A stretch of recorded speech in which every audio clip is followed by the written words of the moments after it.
Hello, meus amores, como vocês estão? Hoje eu vou fazer um vídeo um pouquinho diferente. Hoje eu vou falar de um filme só, mas eu vou falar um pouquinho sobre o diretor dele, porque eu acho que vale muito a pena conhecer o diretor e o filme.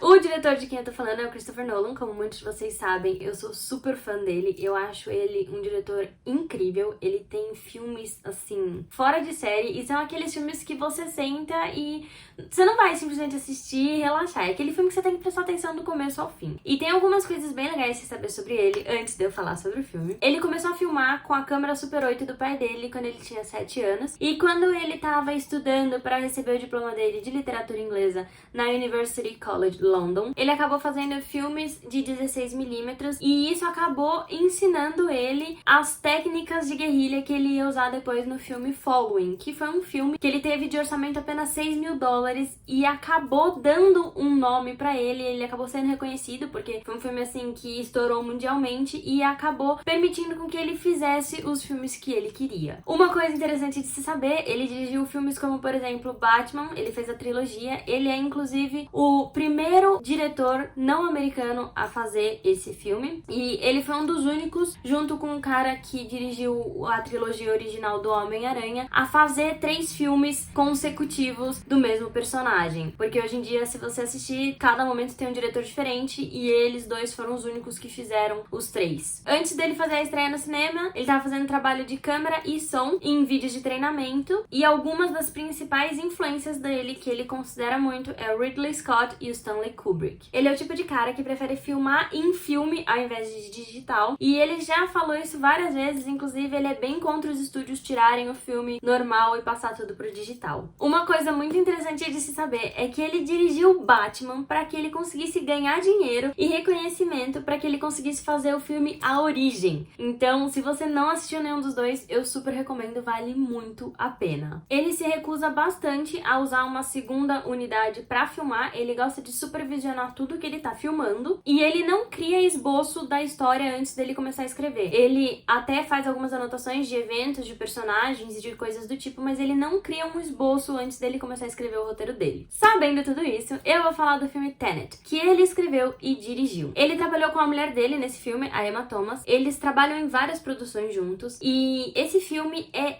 incrível, é aquele filme assim, tem ação, tem cenas maravilhosas e vai contar a história de um protagonista que tem apenas uma palavra, a palavra Tenet. E ele precisa lutar pela sobrevivência do mundo inteiro enquanto ele viaja pelo mundo da espionagem para descobrir algo que vai além do tempo que ele conhece. Esse filme é muito incrível, conta com o John David Washington, o Robert Pattinson, o Michael Caine, o Kenneth Branagh, o Aaron Taylor Johnson e a Elizabeth Debicki. Tem algumas coisas muito legais de saber sobre esse filme. Esse é aquele filme que você assiste e você fala assim, como foi filmada esta cena? Tipo, como que ele fez? Então, algumas coisas bem legais de saber. A cena do avião, eles realmente compraram um avião 747 e bateram o avião. Eles tinham pensado em fazer em miniatura, mas daí eles descobriram um hangar que tinha um monte de avião que já não estava mais em uso e eles acharam que era mais fácil você usar o avião para realmente bater do que fazer em miniatura. Teve muito sigilo com relação a esse filme. O Robert Pattinson só podia ler o roteiro dentro do escritório fechado dentro da Warner e o Michael Caine só pôde ler as falas dele. Inclusive, ele nem sabia sobre o que era o filme. As filmagens para a sequência de carros demorou 3 semanas. Eles tiveram que fechar uma rodovia de 8 km com 6 pistas lá no centro de Tallinn e eles filmaram os carros indo e depois os carros voltando para que eles pudessem usar e montar a cena do jeito que eles queriam. Quando a pandemia atingiu os Estados Unidos na primavera de 2020, eles já estavam com a trilha sonora 80% gravada, mas ainda faltava uma gravação que eles iam fazer em abril, e aí eles decidiram então que cada um dos músicos ia gravar na própria casa e depois eles iam juntar isso tudo. O ator Kenneth Branagh contou que esse roteiro foi a coisa que ele mais leu na vida inteira dele. A cena, eu não vou explicar, tá? Então vocês vão ter que assistir pra entender, mas a cena em que um prédio implode e explode, vocês vão saber hora que vocês assistirem. Ela foi filmada da seguinte forma. Foi praticamente tudo feito em câmera e eles pegaram duas miniaturas que eles tiveram e uma eles explodiram a parte de cima, outra eles explodiram a parte de baixo. Na pós-produção eles juntaram e eles só usaram a computação gráfica apenas para retocar a quantidade de fumaça que saiu de toda essa explosão. Apesar do Christopher Nolan trabalhar muito com Hans Zimmer, esse foi o primeiro filme desde The Prestige, de 2006, que não foi feito com o Hans Zimmer, porque o Hans Zimmer recebeu a chance de trabalhar no filme Dune, que é com o Timothée Chalamet e a Zendaya. E aí, quem fez a trilha sonora desse filme foi o Ludwig Göransson, não sei se é exatamente assim que fala o nome dele, mas ele ganhou o Oscar do Pantera Negra. E embora esse filme não seja inteiro baseado na ciência, o Christopher Nolan pediu para que o Dr. Kip Thorne desse uma olhada no roteiro para ele ter uma noção sobre as coisas que ele tava falando, se isso podia acontecer, uma coisa aqui, uma coisa ali. O Dr. Kip Thorne trabalhou com ele em Interestelar, inclusive foi uma das pessoas mais importantes para montar o roteiro de Interestelar. Esse filme não foi baseado em nenhum material pré-existente, ele teve orçamento de 205 milhões de dólares e ele é o filme mais caro original do Christopher Nolan e um dos filmes originais mais caros da história. Apesar do John David Washington ser um cara bem mais atlético que a maioria dos atores, inclusive ele até chegou a tentar a NFL, ele disse que as filmagens de ação foram tão intensas que teve algumas vezes que ele ficou um mês sem conseguir correr e tinha dias que ele não conseguia nem levantar da cama. Não teve uso de fundo verde, ele simplesmente decidiu filmar as ações uma forma certa e outra forma com os atores fazendo ao contrário e depois juntar tudo isso na pós-produção. A Elizabeth Debicki não precisava fazer teste para conseguir esse papel, o Christopher Nolan já queria ela, mas ela pediu para que ela fizesse o teste porque ela queria saber que ela podia entregar o que o Christopher Nolan queria. E segundo ele, quando ela fez o teste, todo mundo foi surpreendido e todo mundo adorou ela. Se você não assistiu esse filme, eu te garanto que você precisa assistir. Talvez seja bom assistir com um caderninho do lado, vai anotando algumas coisas pra você entender todos os aspectos que ele vai falar. É muito incrível, é aquele filme que, assim, você fica abismado. A gente até chegou aqui a conversar como deve ser viver na cabeça do Christopher Nolan, porque o cara conseguia escrever um roteiro no nível que ele escreveu e aí depois conseguir transformar isso em uma forma visual é algo fora de série. E assim, é muito bom. Tem bastante ação, então se você estiver procurando ação, corre e dá uma olhada. Eu ainda não sei o que eu vou trazer na quarta-feira, mas pode ser que eu faça dessa forma, assim, uma coisa específica e eu trago algumas informações por trás que eu acho que valem a pena serem conhecidas. Se você gostou desse formato, deixa aqui embaixo. E tem bastante indicação nos outros vídeos, então corre e dá uma olhada. Mas eu acho que você deveria terminar o domingo assistindo esse filme, porque vai por mim, você não vai se arrepender. Não esquece de curtir, compartilhar e comentar. E quando você assistir, me conta e me marca que eu quero muito saber o que você achou. Tá bom?